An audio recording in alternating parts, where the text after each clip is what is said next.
Hola chicos, ¿cómo están? El día de hoy vamos a comentar nuevamente en un nuevo tema de biología llamado la citología. Esta es una rama de la biología que se encarga del estudio principalmente de estas figuritas que vemos aquí, de esta imagen. ¿De qué se trata?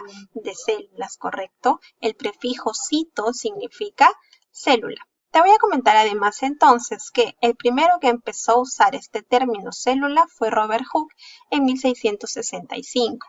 Aquí te he puesto unas imágenes más o menos referidas a la célula.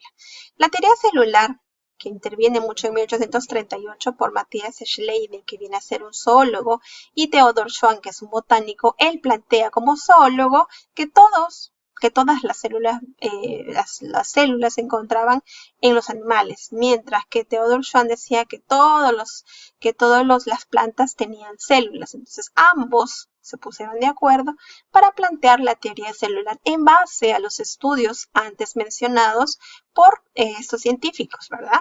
Recuerda que aquí estoy recordando que Robert Hooke hizo esos estudios acerca de las láminas de corcho, que los cortó muy delgaditos para que puedan visualizar esta estructura. Luego, Anton van Leeuwenhoek se encargó de ver no solamente en este caso lo que era muerto, sino que aquí también empezó a mirar todo aquello que le parecía nuevo, empezó a observar y pudo, por ejemplo, observar ciertas sustancias, en este caso, unos protozoarios. Finalmente, en 1855, Rudolf Virchow apoya esta teoría celular y agrega un tercer principio diciendo que toda célula procede de otra célula preexistente. Alguna vez Aristóteles decía de que la vida se originaba de la nada y eso era imposible, y con él también aporta, digamos, esta información. Según la evolución, yo voy a comentar acerca de que la célula se puede clasificar en esta procariota y en esta eucariota. Para la eucariota tengo dos ejemplos, aquí mi célula vegetal y mi célula animal. La célula procariota posee esta estructura en la que me conviene o me doy cuenta de que existe una cápsula, algo que las está protegiendo. Por ejemplo, si esta causa una enfermedad y tú tomas una medicina, la cápsula pues justamente lo protege para que no le afecte esta medicina que estamos tomando, ¿de acuerdo? Además posee una pared celular compuesta de este peptidoglicano y a la vez tiene una membrana que está por debajo de la pared, incluyendo en este caso, lo que es más rescatable aquí es que este ADN presente o material genético presente en la bacteria no tiene un núcleo definido, es por eso que el término que toma viene a ser nucleoide. Además, las bacterias tienen este flagelo que les permite avanzar hacia el lugar donde van a causar la enfermedad. A diferencia de la procariota, tengo la célula eucariota, que son de estos dos tipos, y que yo veo que tienen características similares, pero también características diferentes que ya comentaremos en cada parte, ¿de acuerdo? Quería comentarte acerca de esa teoría endosimbiótica como para que tengas una idea de lo que es esto. Tratan de explicar cómo así una célula procariota se formó o pudo formar una célula eucariota. Se cree entonces que esta célula pasaron mucho tiempo y se pudo evolucionar a una estructura como esta, sin nada de organelas. Y se cree entonces que luego vino una bacteria e ingresó a esta célula. Es una bacteria parásita, ingresa a esta célula y luego esta se convierte en una organela. Si esta bacteria hubiera sido una autótrofa o una fotosintética, ingresa y forma en este caso una célula vegetal, ¿de acuerdo? Entonces se cree en esto y justamente lo que te estoy enviando adjunto a este video es acerca del origen de las células para que un poquito aclares esta idea, ¿de acuerdo, chicos? Muy bien. Yo voy a estudiar entonces ahora solo la célula eucariota, sabiendo de que estas tienen 4 partes: la envoltura o cubierta, la membrana, el núcleo y el citoplasma. Estas dos vamos a estudiarlas el día de hoy y esta otra la pasaremos a la siguiente clase. Como envoltura celular entonces tenemos dos tipos, así como estamos notando aquí, ¿de acuerdo? Comentamos rápidamente qué cosa viene a ser el glucocálix. Viene a ser en este caso una zona periférica rica en carbohidratos que lo voy a encontrar dispuesto encima de la membrana. Esto está, digamos, compuesto por oligosacáridos, ya sea glucolípidos o glucoproteínas. Fíjate, las de color verde que se encuentran encima de la membrana. La función justamente principal viene a ser el reconocimiento celular, pues permite en este caso reconocer el sistema inmunitario, las defensas contra partes externas, extrañas, ¿de acuerdo? Tiene esta estructura, fíjate, viene a ser en este caso, además de otras funciones como la defensa contra el cáncer. Principalmente son estas estructuras en el caso de un glóbulo rojo. Además, nos sirve también para los trasplantes, ya sea de tejidos y de órganos. A diferencia de la pared celular, en este caso, la pared celular no solamente la voy a encontrar en plantas, sino que me permite justamente la de proteger. Tiene esta estructura gruesa porque está compuesto, digamos, por 3 láminas o 3 paredes, la pared secundaria, la primaria y la lámina media. Esto le permite estar dispuesta, en este caso la lámina media y la primaria están compuestas de peptina, celulosa, hemicelulosa y ciertas proteínas adicionales. La función principal de la pared celular es justamente otorgar rigidez a la planta. No solamente encuentro en plantas, sino también te decía que aparecen en células de hongos, pero es otra composición, ¿no? Y en el caso de las paredes de la bacteria también, que lo vimos, y que era la composición de peptidoglicano. Además, esta pared me ayuda a poder diferenciar las bacterias gram positivas y gram negativas, por ejemplo. La segunda parte que vamos a estudiar de la célula viene a ser la membrana celular. Pues esta membrana tiene esta función, esta disposición y esta composición. La del modelo de mosaico fluido, Singer y Nicholson propusieron que así era la membrana, en la cual constituida por 2 capas de lípidos, esta es la primera capa y esta es la segunda, quiere decir que cada cabecita corresponde a un lípido, y este lípido tiene 2 estructuras, ¿no? La parte hidrofóbica, que es la que no tiene contacto con el agua, y la parte de la cabeza, que es polar, la que sí tiene este contacto, ¿de acuerdo?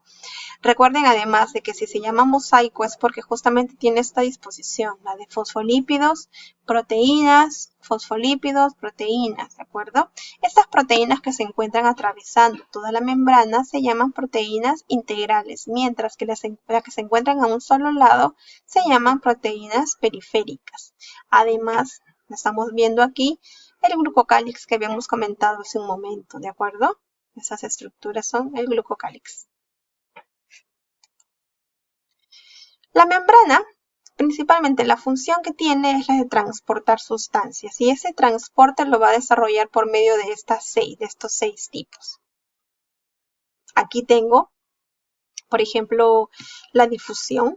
¿A qué se refiere esto? Es cuando voy a tener una mayor concentración de ciertas sustancias. Por ejemplo, yo te puedo comentar aquí que es oxígeno, ¿no? El oxígeno que tomamos del aire.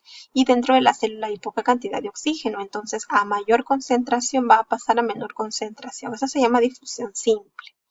Puede ser para gases, lo mismo para el CO2, en este caso el CO2 está dentro de la célula y tiene que eliminarse, pues justamente también lo va a hacer de adentro para afuera como difusión simple.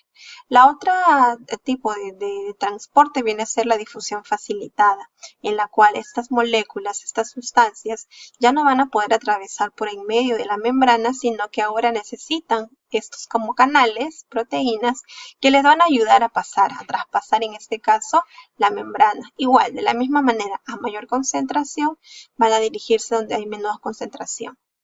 Estas proteínas transportadoras no solamente les ayudan al paso de estas sustancias, sino que también trabajan en otro tipo de transporte activo, es decir, la A y la B y hasta la E se refieren al transporte pasivo porque ocurre con normalidad. ¿Qué pasa con el transporte activo? El transporte activo va a ser lo contrario, es decir, donde hay mayor cantidad de moléculas, van a ingresar más moléculas. A esto le llamamos, por ejemplo, uno de ellos es la bomba de sodio y potasio. Si comentamos que es una bomba, es como la bomba de agua, ¿no? Necesitamos que el agua llegue hasta el último piso, por lo tanto le ponemos una bomba para que intente subir esta agua. O sea, a la fuerza estamos logrando que esto pase. Igual ocurre aquí. Una bomba de sodio y potasio justamente es la salida del sodio para que ingrese potasio. Entonces ocurre eso, a pesar de que haya gran cantidad de moléculas de sodio, igual están añadiéndose más.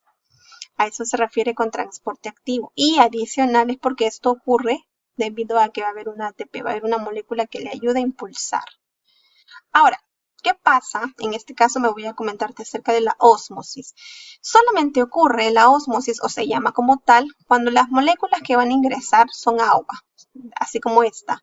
La molécula que pasa, si es una molécula que va a atravesar esta proteína llamada aquaporina, justamente es de un tipo de difusión facilitada, y esta molécula, si llega a pasar a través de la membrana, justamente es difusión simple, pero en ambos casos se llama ósmosis por ser líquido. ¿Qué pasa cuando en este caso la sustancia que necesita la célula y debe ingresar es mucho más grande? Entonces en este caso ocurre lo mismo, ocurre esto. La endocitosis viene a ser esta ingesta de esta molécula, pero esta membrana se lo va a rodear, va a permitir formar una vesícula de esta manera para que pueda ingresar. Y lo mismo ocurre si yo quiero eliminar algo. Por ejemplo, si es una vesícula secretoria que está llevando algo que no le conviene tener a la célula y por lo tanto se va a dirigir a la membrana, se une a la membrana y esto elimina. ¿De acuerdo, chicos? Veamos con este material de manera más activa lo que acabamos de conversar. El transporte pasivo, recuerda que comentamos que podía ser difusión simple, como en este caso las moléculas de oxígeno van a pasar a través de la membrana así fácilmente, ¿no? Eso es difusión simple. ¿Cómo es en el caso de una difusión facilitada? En este caso te decía que es facilitada porque existe una proteína que va a facilitar el ingreso de esas sustancias. Mientras que para el otro, que es la ósmosis, te decía que se llama así porque lo que va a ingresar y va a pasar viene a ser moléculas de agua y por eso se llama ósmosis, ¿sí? Te decía que estos tres tipos que acabamos de ver son transporte pasivo porque no necesita del uso de una molécula de ATP. Pero ¿qué pasa con un transporte activo? Te decía acerca de la bomba de sodio y potasio. Fíjate que acá yo tengo bastante concentración de sodio y está saliendo más sodio. Y lo contrario, vamos a volver a repetirlo para que lo podamos notar. Y aquí hay mayor concentración de potasio y sin embargo está ingresando potasio. Esa es la bomba de sodio y potasio en la cual se dice que por 3 sodios ingresan 2 potasios. Y son iones que son necesarios para este caso. En el caso de la fagocitosis y la pinocitosis, es justamente el transporte en masa, ¿no? Fíjate cómo en este caso engulle algo sólido y lo va a digerir. Y es algo sólido. Y la pinocitosis viene a ser un ejemplo, pero ya no es sólido, sino va a ser líquido. Esa es la diferencia entre ambos. Pero estos dos son ejemplos de endocitosis. El exocitosis es cuando elimina, ¿de acuerdo? Muy bien, chicos. Lo que van a hacer ustedes ahora que te estoy dejando viene a ser unas fichas adjuntas con respecto a una comprensión de texto científico en la cual me van a comentar el origen de la célula. Y hay algunas preguntitas que están por debajo que me tendrás que responder. Esperando que todo haya sido entendido, chicos. Nos vemos muy pronto en una siguiente clase. Adiós.